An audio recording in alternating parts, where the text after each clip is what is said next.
Everyone, Rajnandan economics channel में आपका स्वागत है। तो एमएससी 002 का मोस्ट इंपॉर्टेंट टॉपिक क्वेश्चन लेके मैं आ गई हूँ आप लोगों के साथ। तो क्वेश्चन देने से पहले मैं आपको बता दूं कि अगर आप भी इग्नू से एमए कर रहे हैं, आपका सब्जेक्ट भी इकोनॉमिक्स है, तो आप मेरे चैनल को सब्सक्राइब कर सकते हैं। इस चैनल पर आपको इकोनॉमिक्स से सभी सब्जेक्ट कोड के वीडियो मिल जाएंगे। अगर आप एनटी यूजीसी नेट की तैयारी करें तो इसके लिए आप मेरे चैनल को सब्सक्राइब कर सकते हैं। इस चैनल पर आपको एनटी यूजीसी नेट के भी सभी इंपॉर्टेंट क्वेश्चन, प्रीवियस ईयर के रिपीटेड क्वेश्चन मिल जाएंगे। तो आइए देखते हैं क्वेश्चन क्या है। क्वेश्चन है phases of business cycle. Business cycle के किस तरह से कितने फेजेस होते हैं वो देखेंगे हम लोग इस क्वेश्चन में। तो ये एमएससी 002 के लिए बहुत ही इंपॉर्टेंट क्वेश्चन है, तो एक बार जरूर देखिएगा। ठीक है, आइए देखते हैं। Business cycle are characterized by boom in one period and collapse in the subsequent period in the economic activities of a country.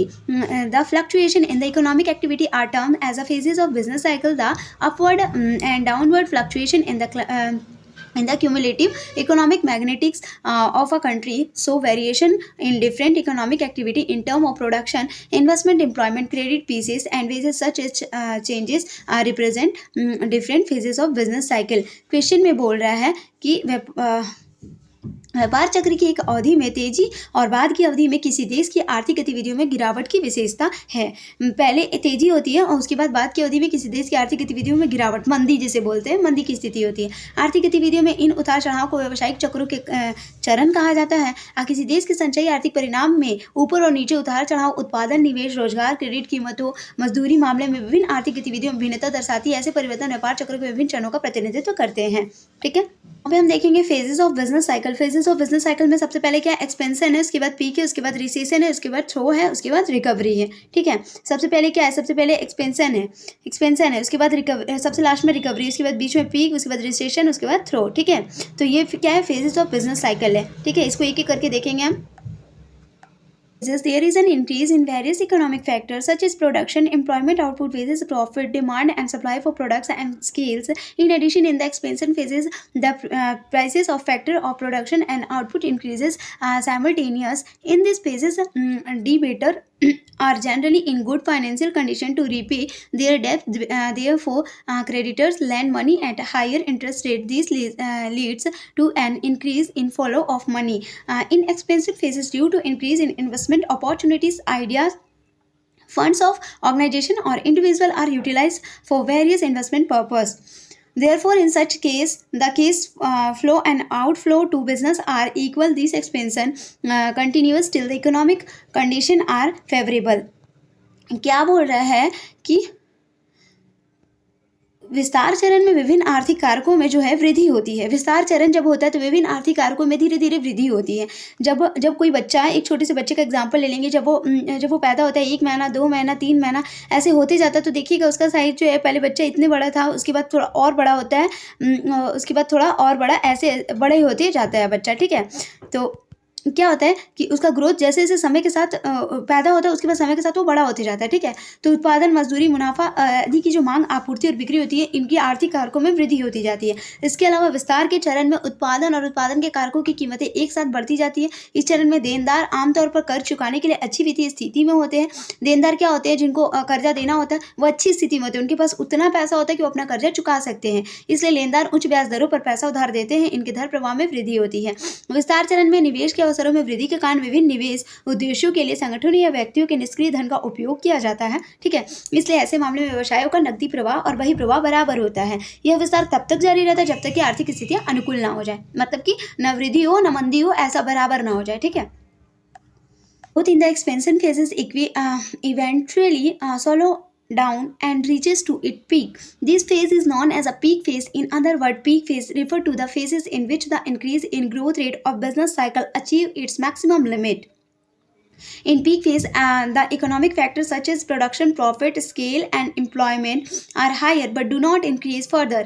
In peak phase, there is a gradually decrease the demand of various products due to increase in the prices of input. The increase in the prices of input lead to an increase in the prices of final product while the income in individual remain constant. This also leads consumer to restructure their monthly budget. As a result, the demand for products such as jewelry, homes, automobiles, refrigerator and other durable starting falling. ठीक है, इसमें क्या बोल रहा है अंततः धीमी हो जाती है और अपने चरम पर पहुंच जाती है। इस चरण को शिखर चरण के रूप में जाना जाता है। दूसरे शब्दों में शिखर चरण उस चरण को संदर्भित करता है जिसमें व्यापार चक्र की वृद्धि दर में वृद्धि अपनी अधिकतम सीमा तक पहुंच जाती है। शिखर चरण में आर्थिक कारक जैसे उत्पादन, लाभ, बिक्री और रोजगार अधिक होते हैं, लेकिन आगे नहीं बढ़ते हैं।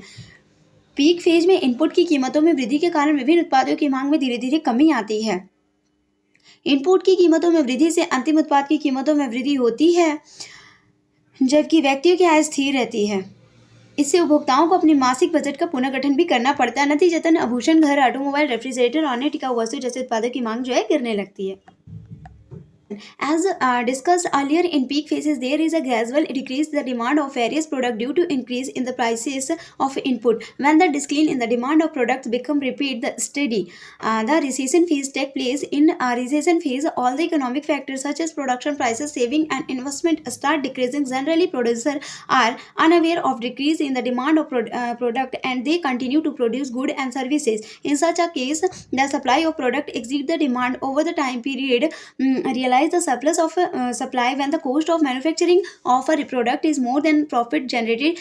These conditions firstly experienced by few industries and slowly spread to the industries. These situations firstly considered as well small fluctuation in the market, but the problem exists for a longer duration. Producer start noticing it. Consequently, producer avoid any type to further investment in factor of production such as labor, machinery, and furniture. This leads to a reduction in the prices of factor, which result in the decline of demand of output as well as output. Input और output क्या होता है? मंदी। मंदी नाम से ही आपको पता चल रहा है कि मतलब धीरे धीरे सब कुछ घटने लगता है, ठीक है। जैसा कि पहले चर्चा की गई है, पीक चरण में इनपुट की कीमतों में वृद्धि कारण विभिन्न उत्पादों की मांग धीरे धीरे कमी आती जाती है। जो भी रेफ्रिजरेटर, ऑटोमोबाइल ये सब था, उन सब की मांग गिरने लगती है। तो जब उत्पादों की मांग में गिरावट तेजी से और स्थिर हो जाती है तो मंदी का दौर क्या होता है? शुरू हो जाता है। जब उत्पादों की मांग ही नहीं होगी तो क्या होगा? मार्केट में तो मंदी आएगी, सब चीज़ बिकना बंद हो जाएगा, तो पैसे की कमी हो जाएगी। उसी को तो कहते हैं मंदी का दौर, ठीक है। तो मंदी के दौर में उत्पादन कीमतें, बचत और निवेश जैसे तमाम आर्थिक कारक घटने लगते हैं। आमतौर पर उत्पादों की मांग में कमी के बारे में पता नहीं होता है उत्पादकों को, ठीक है, और वे वस्तु और सेवाओं का उत्पादन जारी रखते हैं। पता नहीं है रेफ्रिजरेटर वाला को कि रेफ्रिजरेटर का डिमांड गिर गया है और वो रेफ्रिजरेटर का निर्माण करता जा रहा है। तो वैसे क्या होगा? स्टॉक में वृद्धि हो जाएगी, प्राइस में कमी आ जाएगी, ठीक है।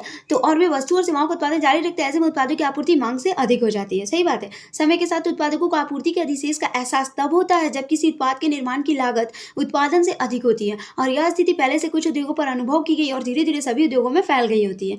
सिर्फ ऐसा नहीं कि रेफ्रिजरेटर का मैंने एग्जाम्पल दिया, तो फ्रिज में ही ऐसा होता है। ऑटोमोबाइल, जितने भी मोबाइल बनते हैं उनकी भी उत्पादन धीरे धीरे बढ़ने लगती है और क्या होता है? मांग गिर जाता है। इससे उनकी कीमतें कम करनी पड़ती है। इस स्थिति को पहले तो बाजार मामूली उतार चढ़ाव मानता है, लेकिन जैसे जैसे यह समस्या लंबी अवधि तक बनी रहती है, लंबे समय तक उत्पादकों को इसे नोटिस करने लगते हैं। नतीजतन निर्माता, उत्पादन कारक जैसे जैसे श्रम, मशीनरी और फर्नीचर में किसी भी प्रकार और निवेश से बचते हैं, इसमें कार्य की कीमतों में कमी आती है, जिसके परिणामस्वरूप इनपुट के साथ साथ आउटपुट की मांग में भी गिरावट आ जाती है। तो थ्रो को देखेंगे। During the trough phases the economic activities of a country decline below the normal level. In the phases the growth rate of economic become negative. In addition, in trough phase there is a rapid decline in national income and expenditure. In this phases it become difficult for defaulters to pay off their debts. As a result, the rate of interest decrease. Therefore, bank do not prefer to lend money. Consequently, bank face the situation of increases in their case balances. Apart of this, from this, the level of economic output of a country become low and unemployment becomes high. In addition, in throw phases, investors do not invest in stock market. In throw phases, many weak organization level industries or rather dissolve. At this point, the economic reaches to the lowest level of shrinking. चरण के दौरान किसी भी देश की आर्थिक गतिविधियां सामान्य स्तर से नीचे गिर जाती है। इस चरण में अर्थव्यवस्था की जो विकास दर है वो क्या होती है? ऋणात्मक हो जाती है। इसके अलावा कठिन चरण में राष्ट्रीय आय और व्यय में तेजी से गिरावट आई है। इस चरण में कर्जदारों के लिए कर्ज चुकाना मुश्किल हो जाता है। नतीजतन ब्याज दर घट जाती है, इसलिए बैंक पैसा उधार देना बंद नहीं करते हैं। नतीजतन क्या होता है? बैंकों को अपने नकदी से इसमें वृद्धि की स्थिति का सामना करना पड़ता है। इसके अलावा किसी देश के आर्थिक उत्पादन का स्तर कम हो जाता है और बेरोजगारी अधिक हो जाती है। इसके अलावा मुश्किल दौर में निवेशक शेयर बाजार में निवेश नहीं करते हैं और कठिन दर में कोई कमजोर संगठन उद्योग को छोड़ देते हैं या विघटित हो जाते हैं। इस बिंदु पर एक अर्थव्यवस्था क्या होता है? सिकुड़ने के निम्न स्तर पर पहुंच जाती है। Introfasis economic reaches to lowest level of shrinking. This lowest level is the limit to which any economic shrink. Once the economic thaws, the lowest level is happens to be into negativism, the beginning of positivism. This lead to resolve the process of business cycle. As a result, individual and organization start developing a positive attitude toward the various economic factors such as investment, employment, and production. These process to resolve a reversal start from the labor market. Consequently, organization discontinue laying off individual and start hiring, but in limited number, as the stage wages provided by organization to individual is less as compared to their skill and abilities. These market the beginning of their recovery phases. Recovery मुश्किल दौर में अर्थव्यवस्था सिकुड़ने से सबसे निचले स्तर पर पहुंच जाती है। निम्न स्तर से वह सीमा जिस पर एक अर्थव्यवस्था सिकुड़ती है। एक बार जब अर्थव्यवस्था जब निचले स्तर को छू लेती है तो यह नकारात्मक अंत और सकारात्मक की शुरुआत होती है। इससे व्यापार चक्र की प्रक्रिया क्या होती है, उलट जाती है। नतीजतन व्यक्ति और संगठन निवेश, रोजगार, उत्पादन जैसे विभिन्न आर्थिक कारकों के प्रति सकारात्मक दृष्टिकोण विकसित करना शुरू करते हैं और उलट फेर की यह प्रक्रिया श्रम बाजार से शुरू होती है। नतीजतन संगठन व्यक्ति को बंद कर देते हैं और भर्ती करना शुरू कर देते हैं, लेकिन सीमित संख्या में इस स्तर पर संगठन द्वारा व्यक्तियों को प्रदान किया जाने वाला वेतन उनके कौशल और क्षमताओं की तुलना में कम होता है। यह पुनः प्राप्ति चरण की शुरुआती का प्रतीक है।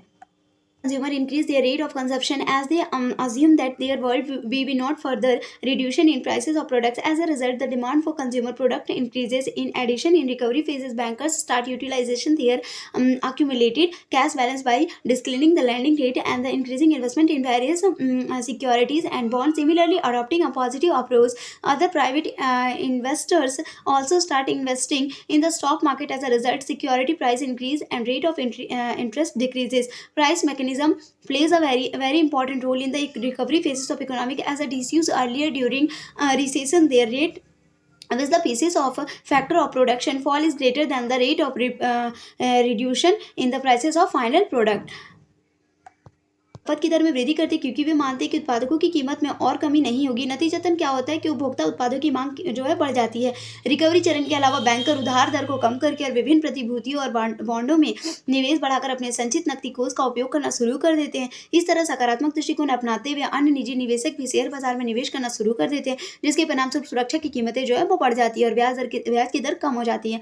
मूल्यतंत्र अर्थव्यवस्था की पुनः प्राप्ति चरण में बहुत महत्वपूर्ण भूमिका निभाता है। जैसे कि पहले में चर्चा की गई है, मंदी के दौरान जिस दर पर उत्पादन कार्य की कीमत गिरती है वह अंतिम उत्पादों की कीमतों में कमी के दर के कारण होती है। Are always able to earn a certain amount of profit which increase the through rate stays. The increase in profit also continues the recovery phases. Apart from this, in recovery phases some of the dispirited capital goods are replaced by producer and some are maintained by them. As a result, investment and employment by organization increases. As this process gain momentum and economic again enter into the phases of expansion, thus the business cycle gets completed. क्या बोले कि इसलिए निर्माता हमेशा एक निश्चित मात्रा में लाभ अर्जित करने में सक्षम होते हैं जो कम अवस्था में बढ़ जाता है। रिकवरी चरण में भी लाभ में वृद्धि जारी है। इसके अलावा रिकवरी चरण में कुछ मूल्य ह्रासित पूंजी वस्तुओं को उत्पादकों द्वारा बदल दिया जाता है और कुछ का रख रखाव उनके द्वारा किया जाता है। परिणाम स्वरूप संगठनों द्वारा निवेश और रोजगार बढ़ता है। जैसे ये प्रक्रिया गति प्राप्त करती है, अर्थव्यवस्था फिर से विस्तार के चरण में प्रवेश करती है। इस प्रकार एक व्यापार चक्र पूरा हो जाता है। आज के लिए बस इतना ही गाइस। आज का वीडियो सबसे लंबा वीडियो है मेरा। Thank you. अगर वीडियो अच्छी लगी हो तो प्लीज़ लाइक और सब्सक्राइब माई चैनल गाइस। और बिजनेस साइकिल का बहुत ही एक्सप्लेन करना पड़ता है, इसलिए इतना बड़ा हो गया है ये, तो आप जरूर देख लीजिएगा। Thank you.